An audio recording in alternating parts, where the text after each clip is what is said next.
morning, students. Welcome to EduCraft Academy, Crafting Young Minds. This is the continuation lecture for 8th standard ICSE students, and the subject is history.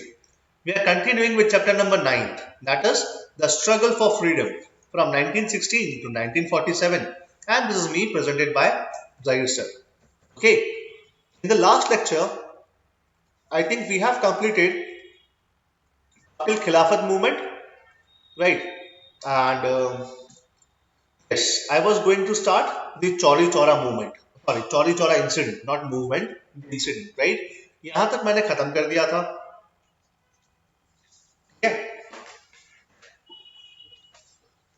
Non cooperation movement में क्या करते हैं हम लोग वगैरह वगैरह. Now I am going to start with the Chauri Chaura incident. Okay, अब देखिए चौरी चौरा ये है क्या. ठीक है, सबसे पहले तो वो जानते हैं. ये जो नाम है चौरी चौरा, ये एक गांव का नाम है, एक विलेज का नाम है, जो कहां पर है, जो गोरखपुर में था. ठीक है, और ये आज के जमाने में कहां पर आ रहा है, उत्तर प्रदेश में, यूपी में आता है. ये एक गांव है, it's a village, it's a name of a village. अब होता क्या है, तो देखिए गांधी जी ने क्या शुरू किया, तो कहेंगे नॉन कॉपरेशन मूवमेंट शुरू किया. और उनका एक ही सिद्धांत था, उनका एक ही प्रिंसिपल था, और वो प्रिंसिपल क्या है, तो कहेंगे नॉन वायलेंस, दैट इज अहिंसा. ठीक है, या अहिंसा. ठीक है, ये उनका सिद्धांत है. अब होता क्या है, अब यहां पर जैसे नॉन कॉपरेशन मूवमेंट शुरू था, राइट, तो गवर्नमेंट क्या कर रही थी, गवर्नमेंट जो है वो बहुत सारे लोगों को जेल में डाल रही थी. ठीक है, अब वैसा ही चौरी चौरा में हुआ. चौरी चौरा में भी मूवमेंट चल रहा था, प्रोटेस्ट चल रहे थे. तो वहां के कुछ पुलिस वालों ने क्या किया, कुछ पुलिस वाले थे, उन्होंने क्या किया, उन्होंने यहां के जो विलेजर्स थे या जो प्रोटेस्टर्स थे, जो किसान थे जनरली, जो प्रोटेस्टर्स थे, इनके ऊपर गोली चलाना शुरू कर दिया, मतलब फायरिंग शुरू कर दिया. अब ये लोग भड़क गए, बोले हम लोग शांति से नॉन वायलेंट तरीके से हमारा प्रोटेस्ट कर रहे हैं, और आपने क्या किया, आपने गोली चला दी. तो इससे ये प्रोटेस्टर्स गुस्सा हो गए, और गुस्सा होकर क्या हो गया, it turned into a mob. गुस्से वाली भीड़ होती है ना, उसको हम मॉब कहते हैं. ठीक है, तो ये लोग भागे पुलिस वालों के पीछे. ठीक है, राइट. अब होता क्या है कि पुलिस वाले चले गए अपने पुलिस स्टेशन में. अब ये मॉब जो था, ये जो प्रोटेस्टर्स थे, इन्होंने ये पुलिस स्टेशन को घेर लिया और इसको लगा दी आग. ओके, और कहा जाता है कि इस आग में तकरीबन 22 पुलिसमैन, ठीक है, इनका डेथ हो जाता है. समझ में आया. अब क्या होता है, अब जैसे ही ये खबर पहुंचती है गांधी जी के पास कि भाई चौरी चौरा में ऐसा कुछ कांड हो गया है, ऐसा कोई इंसिडेंट हो गया है, तो गांधी जी को बहुत ठेस पहुंचती है, राइट. मतलब एक तरीके से दुख होता है कि मैंने सिखाया था कि कोई भी प्रोटेस्ट करना है आपको, तो प्रोटेस्ट कैसे करना है, प्रोटेस्ट करना है नॉन वायलेंट तरीके से. ठीक है, और आपने तो क्या कर दिया, आपने तो एक तरीके से जान ले ली लोगों की, है ना. और इसीलिए गांधी जी क्या करते हैं, इसके सदमे में, मतलब इससे थोड़ा दुख होकर Gandhi ji non cooperation movement को बंद कर देते हैं. ठीक है, इसको सस्पेंड कर देते हैं. बोले कि अब मैं ऐसा कोई भी मूवमेंट नहीं चलाऊंगा. और गांधी जी क्या करते हैं, गांधी जी ये पूरा जो इंसिडेंट हुआ ना, चौरी चौरा का इंसिडेंट जो हुआ, इसका इल्जाम अपने सर ले लेते हैं. बोले मैं ही रिस्पॉन्सिबल हूं, क्योंकि गांधी जी के कहने पे तो लोगों ने क्या किया था, नॉन कॉपरेशन मूवमेंट शुरू किया था, है ना. तो जब ऐसा कुछ होगा तो सारा इल्जाम गांधी जी अपने सर पे ले लेते हैं, और फिर गांधी जी को जेल हो जाती है. कितने साल की जेल हो जाती है, 6 years। ठीक है, तो ये है चौरी चौरा इंसिडेंट। आया समझ में इतना? स्टूडेंट्स समझ में आया बेटा? Give me a thumbs up.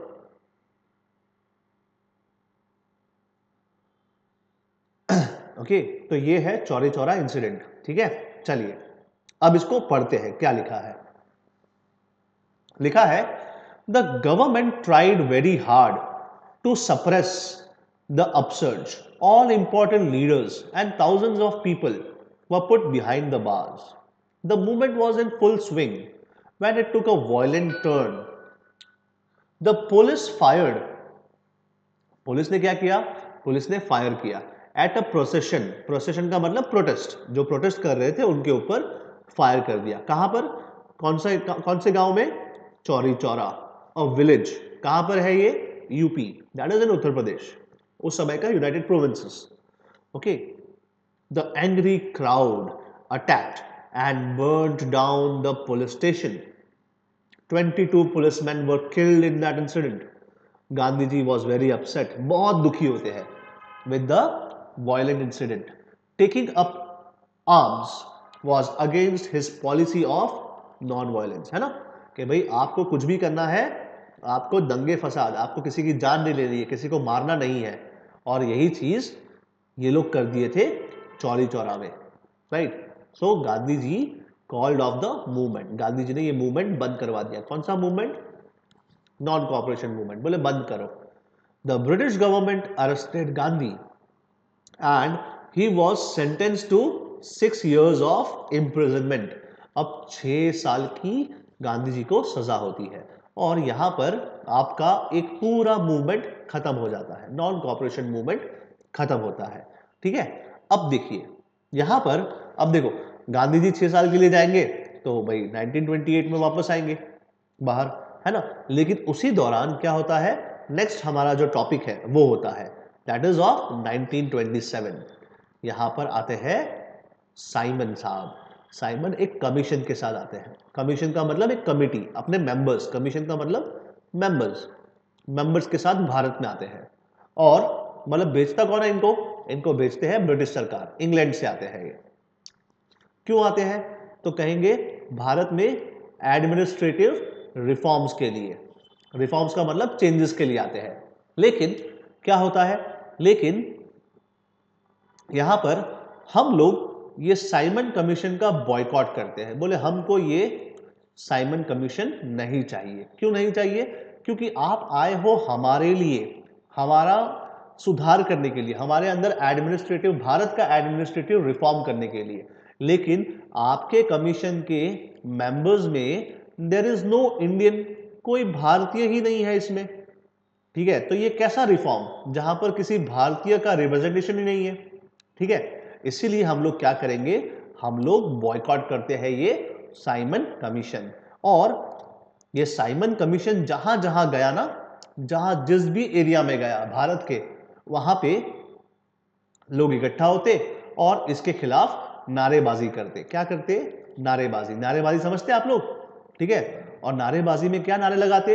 लगाते Simon go back, go back, Simon, Simon go back, kind of that thing. ठीक है, वापस जाओ साइमन, वापस जाओ, ऐसा। ठीक है, तो ऐसा ही एक प्रोटेस्ट कहेंगे लाहौर में हो रहा था। ठीक है, राइट। और लाहौर में एक लीडर है, वो इस प्रोटेस्ट के लीडर थे, मतलब हमारे एक लीडर है, वो इस प्रोटेस्ट की अगुवाई कर रहे थे, लीडरशिप कर रहे थे। लेकिन एक पुलिस वाला क्या करता है, इनके सर पे लाठी मार देता है। लाठी चार्ज होता है ना, ठीक है, तो वो उसके सर पे लाठी मार देता है और वो लीडर कुछ ही दिनों में मर जाते हैं। वो लीडर कौन है वो मैं अभी आपको समझाऊंगा, बताऊंगा, वो सस्पेंस है। और जब हम पढ़ेंगे साइमन कमीशन, राइट, उसके बारे में तभी मैं आपको समझाऊंगा क्या हुआ था एग्जैक्टली। और फिर वो लीडर की हत्या, मतलब वो जो लाठी लगा था उनके सिर पे, उसका बदला लेते हैं भगत सिंह। ठीक है, वो भी समझाऊंगा क्या होता है। चलिए अब आगे पढ़ते हैं, क्या लिखा है देखो। ये है ना साइमन गो बैक, जहां जहां ये गया ना, वहां वहां हम लोग ऐसे प्लेकार्ड्स, प्लेकार्ड समझते हो? प्लेकार्ड्स का मतलब होता है ऐसे बैनर्स को प्लेकार्ड्स कहते हैं, ठीक है। तो आप लोग देखते ही होंगे कि कभी भी कोई आंदोलन होता है तो वहां पे हम लोग कैसे बैनर्स लेके जाते हैं, तो वैसे ही बैनर्स लेके जाते थे। Indian uninvited guest Simon go back, हमने तुमको इनवाइट ही नहीं किया है, जाइए वापस जाइए, ऐसे नारेबाजी। और जहां जहां ये साइमन कमीशन गया वहां वहां हमने काले झंडे से इनका स्वागत किया, ब्लैक फ्लैग से, ठीक है। आया समझ में अभी? अब देखो क्या है the Simon commission of 1927। In 1927 AD, the Simon Commission was appointed by the British government to suggest the political reforms in India. It was led by Sir John Simon, and all the 6 members of the commission were Europeans. जितने भी members थे ये क्या थे? All white. इसको क्या कहते हैं? All white commission. कोई भी भारतीय नागरिक या कोई भी भारतीय लीडर नहीं था इसके अंदर, इसीलिए हमने इसको बॉयकॉट करने के लिए सोचा और हमने प्रोटेस्ट करना शुरू किया, ठीक है। अब देखिए क्या लिखा है, therefore the Congress and the other political parties decided to boycott the commission in its annual meeting at Madras in 1927। People waved black flags and shouted the slogan Simon go back, ठीक है। तो साइमन गो बैक के नारे लगाए, जहां जहां ये Simon commission गया वहां वहां हमने इसका स्वागत कैसे किया? ब्लैक फ्लैग से किया और वहां नारेबाजी की, साइमन गो बैक साइमन। अब देखो वो लीडर कौन है? वो लीडर है लाला लजपत राय, ठीक है। इनको क्या कहा जाता है? इनको शेरे पंजाब कहा जाता है। क्या कहा जाता है बेटा? शेरे पंजाब, ठीक है, राइट। तो अब देखो क्या लिखा है, लिखा है Lala Lajpat Rai while leading a demonstration against the Simon Commission, कहां पर? At Lahore, was badly beaten by the in a police lathi charge on 30th October 1928. He succumbed का मतलब he died due to the injuries soon after. His death was avenged का मतलब क्या होता है? एक तरीके से बदला लिया गया। किसने बदला लिया? रिवॉल्यूशनरीज ने। On 17th of December 1928, Bhagat Singh, Chandrashekhar Azad, Rajguru killed Saunders, the police official involved in the deadly लाठी चार्ज। तो लाला लजपत राय का जो डेथ हुआ, जो लाठी चार्ज हुआ था और इनके सर पे जो चोट लगी थी और जिसकी वजह से ये इनका डेथ हो गया, तो वो पुलिस वाले को क्या किया? हमारे जो रिवॉल्यूशनरीज थे उन्होंने उसको मार दिया। आया समझ में? ठीक है। और ये है भगत सिंह, सुखदेव और Rajguru. Okay, is it clear guys? यहां तक समझ में आया? Give me a thumbs up. Simon commission समझ में आया बेटा?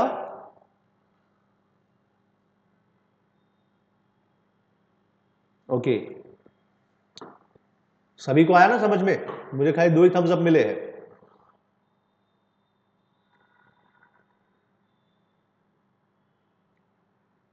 यस,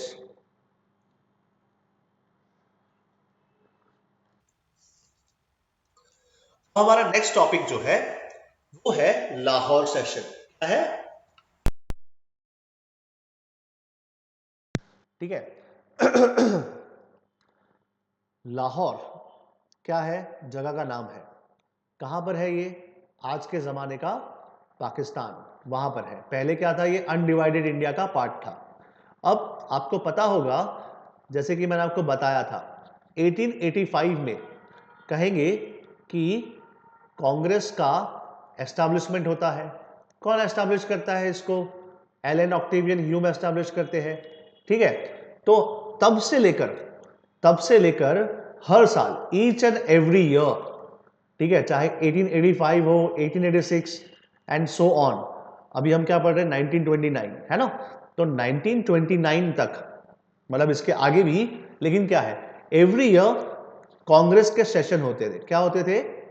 कांग्रेस के सेशन होते थे।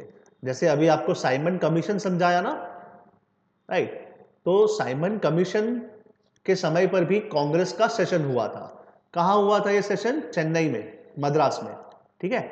तो कहां लिखा था? यही कहीं लिखा था कि भाई कांग्रेस ने डिसाइड किया, ये रहा, ठीक है, सारे पॉलिटिकल पार्टीज ने, सबने डिसाइड किया कि भाई हम लोग जो है, देखो मद्रास में है ना, मद्रास में डिसाइड किया, क्या डिसाइड किया कि भाई हम लोग क्या करेंगे, साइमन कमीशन को बॉयकॉट करेंगे। तो यहां पर भी क्या है कि कांग्रेस के सेशन होते थे और वो सेशन में ये लोग कुछ ना कुछ डिसाइड करते थे कि कैसे हम लोग हमारा भारत को आजाद कराएंगे। तो वैसे ही 1929 में कांग्रेस का एक सेशन होता है। कहां होता है ये सेशन? तो कहेंगे लाहौर में होता है, ठीक है। और इसके अध्यक्ष कौन थे, इसके प्रेसिडेंट कौन थे इस सेशन के? प्रेसिडेंट का मतलब जो मॉनिटर होता है ना, वैसे मॉनिटर कौन था? तो कहेंगे जवाहरलाल नेहरू थे, हमारे पहले प्रधानमंत्री, उस समय में कहेंगे कांग्रेस सेशन के प्रेसिडेंट थे। अब इनकी अध्यक्षता में हमने क्या किया? हमने पहली बार कहेंगे पूर्ण स्वराज, ठीक है, पूर्ण Swaraj, that is complete independence, okay, complete independence की मांग की, राइट। तो ये सेशन बहुत इंपॉर्टेंट है इंडियन हिस्ट्री में, राइट। क्यों? क्योंकि first time, for the very first time we demanded what? Purna Swaraj, we demanded complete independence. बोले आप जाइए यहां से और हमारे देश को आजादी दीजिए ताकि हम लोग कंप्लीट इंडिपेंडेंट हो जाए, पहला चीज ये। और इसको पब्लिक को थोड़ा एंथुजियाज्म करने के लिए हमने क्या किया? हमने लोगों को बताया, क्या बताया? कि अगले साल जनवरी 26, अगले साल, अगला साल मतलब कब? 1930। ये क्या चल रहा था? 1929। और आपको बता दूं, कांग्रेस के जितने भी सेशन होते हैं ना, ये सेशन हमेशा साल के एंड में होते हैं। कब होते हैं? दिसंबर में होते थे। तो उस समय पे लाहौर का सेशन कब हुआ था? तो दिसंबर 1929 को। अगला साल क्या होगा? अगला साल होगा 1930। तो ये लोग ने डिसाइड किया कि 26 जनवरी 1930 को हम लोग क्या मनाएंगे? हम लोग पूरे देश में, हम लोग पूरे देश में इंडिपेंडेंस डे मनाएंगे। क्या मनाएंगे? Independence day. और हम लोग क्या करेंगे? हम लोग हमारा जो फ्लैग है, ठीक है, इसको हम लोग लहराएंगे, इसको हम लोग हॉइस्ट करेंगे। हॉइस्ट का मतलब क्या होता है? लहराना, ठीक है, राइट। तो इस तरीके से क्या है, जनता में थोड़ा एंथुजियाज्म आएगा, राइट। वो एंथुजियाज्म जो गांधी जी के जाने से हुआ था, राइट, वो वापस लाना था, है ना। नॉन कॉपरेशन मूवमेंट में हमने देखा ना कैसे सारी पब्लिक इकट्ठा हो रही थी, है ना, और देश का नेशनल मूवमेंट चल रहा था।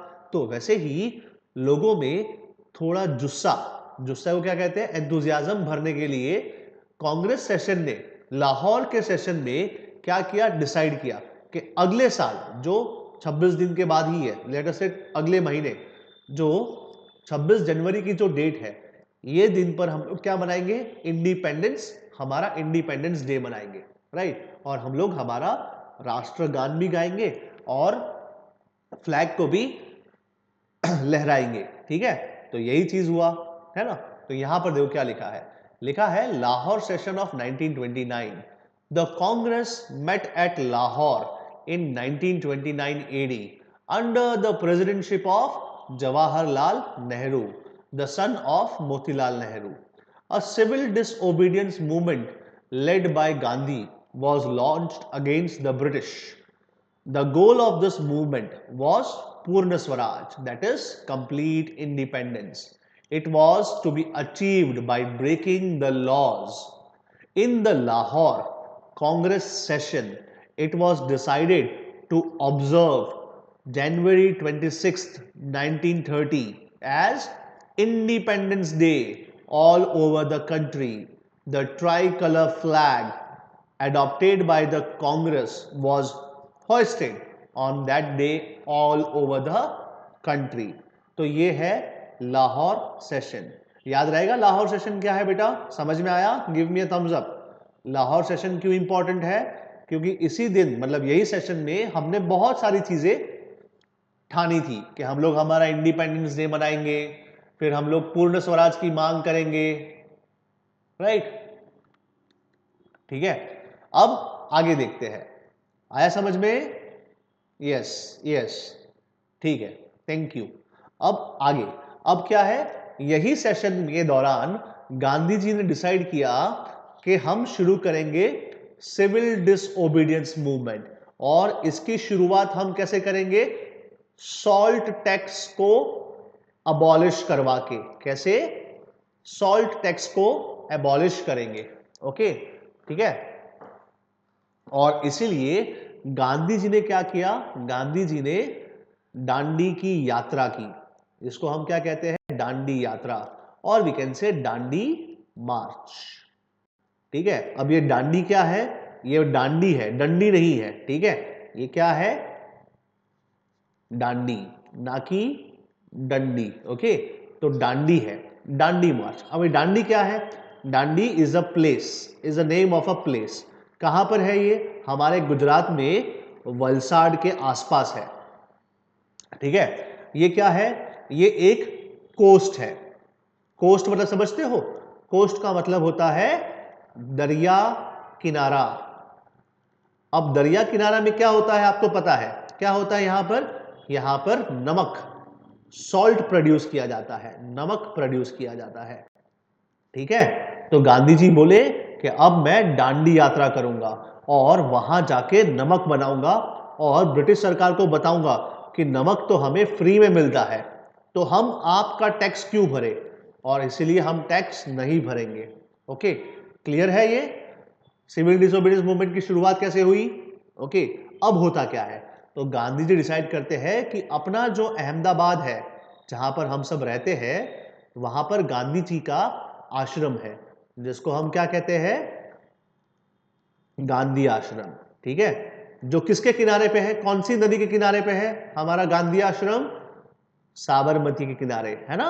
आप लोग सब रिवर फ्रंट जाते हैं ना घूमने, है ना? तो साबरमती के किनारे क्या है? गांधी आश्रम है।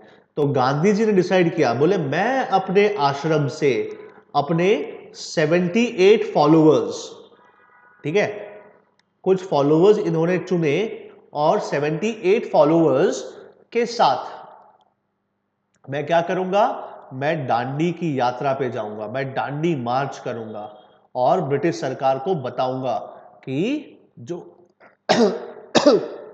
सॉरी सॉरी, जो आप लोग टैक्स लेते हैं, जो आप लोग नमक पे टैक्स लेते हैं, excuse me, okay, sorry for the inconvenience, ठसको आ गयो तो ठसको, कोई मुझे याद कर रहा है। ठीक है, सो क्या है कि जो नमक पे जो टैक्स लेते हैं, ठीक है, वो इलीगल है, क्योंकि नमक तो हमें नेचर से फ्री मिलता है। क्या करना होता है नमक में? नमक में कुछ नहीं करना होता है, बस पानी उबालो, नमक मिल जाएगा। समंदर का जो नमक है, ठीक है, सॉरी, समंदर का जो पानी है उसको उबालो, हमें नमक मिल जाएगा, राइट? तो यही चीज गांधी जी समझे थे। अब देखो क्या लिखा है सिविल डिसोबीडियंस मूवमेंट में, आपको समझाता हूं, और दांडी मार्च भी समझाता हूं। Mean time, the British government levied a tax on salt. It hit the poor hard. Gandhi decided to defy. Defy का मतलब क्या? नहीं मानेंगे हम आपका जो टैक्स है, जो आप नमक पे जो टैक्स लेते हो, वो हम नहीं भरेंगे, और हम मानते भी नहीं ऐसा कोई लॉ। ठीक है, तो Gandhi ji decided to defy the salt law. He undertook the historic march to Dandi, a village on the coast of Gujarat. On 12th March 1930, Gandhi covered the distance of 241 miles from Sabarmati Ashram to Dandi on foot in 25 days. बोले पैदल चल के जाऊंगा। कहां से कहां जाऊंगा? कहेंगे अहमदाबाद से दांडी जाऊंगा। अहमदाबाद में कहां से? तो कहेंगे मेरे आश्रम से, गांधी आश्रम से। ठीक है, और बैरफुट मतलब एक तरीके से चल कर जाऊंगा, राइट? और ये कंप्लीट, उन्होंने ये जो यात्रा है ये कितने दिनों में कंप्लीट की? 25 डेज में कंप्लीट की। ठीक है। About 78 followers including Sarojini Naidu accompanied him. Gandhi and his followers reach Dandi. अब डांडी जाते हैं और डांडी जाके क्या करते हैं, नमक बनाते हैं, और नमक बनाकर क्या करते हैं, एक तरीके से सॉल्ट लॉ, ठीक है, उसको भंग करते हैं, उसको नहीं मानते हैं। बस इसके लिए क्या होता है, गांधी जी को वापस जेल में डाल दिया जाता है, ठीक है। और यहां से शुरू होता है सिविल डिसओबीडियंस मूवमेंट। चलिए अब देखते हैं क्या लिखा है। Gandhi and his followers reach Dandi on 6th of April. He picked up a handful of salt from the beach, thus breaking the salt law.